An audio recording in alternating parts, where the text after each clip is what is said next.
Ulan na naman. Ha? Wala pa.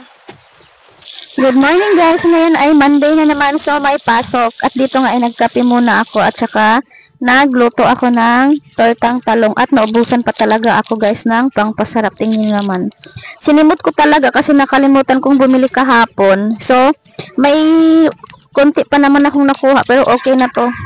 Lagyan lang ng asin at saka konting pangpasarap.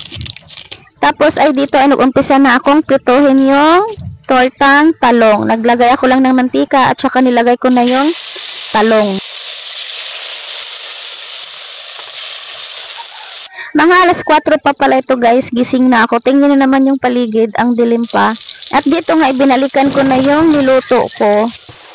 At dito guys ay luto na yung una at kinuha ko na sa kawali kasi may isusunod pa akong prepituhin na tortang talong.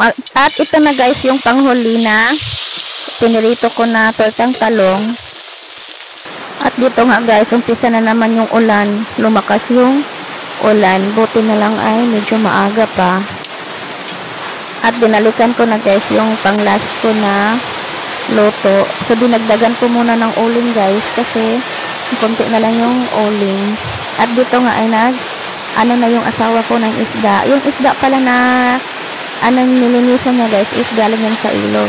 At dito ay luto na yung panghuli natin na tinorta na talong. Hinango ko na kasi magpirito pa ako ng isda.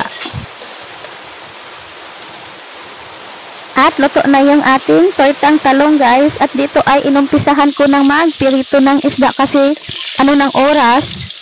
Nakipaglaban na talaga ako sa mantika guys kasi tumatalsik talaga siya. At kumuha na lang ako ng pangtakip para hindi ako masyado matalsikan ng mantika. At dito guys is malapit na siyang maluto. Tingnan na naman yung isda guys. Nakanganga talaga siya. Tingnan ko yung mga anak ko guys. Tulog pa pala at yung asawa ko ay nanonood pa ng TV kasi maaga pa nga. At dito guys ay luto na yung ulam natin para sa ating agahan. Tortang talong at piniritong isda. At dito nga guys ay unti-unti nang humina yung ulan. So hanggang dito na lang yung vlog natin guys. Thank you for watching.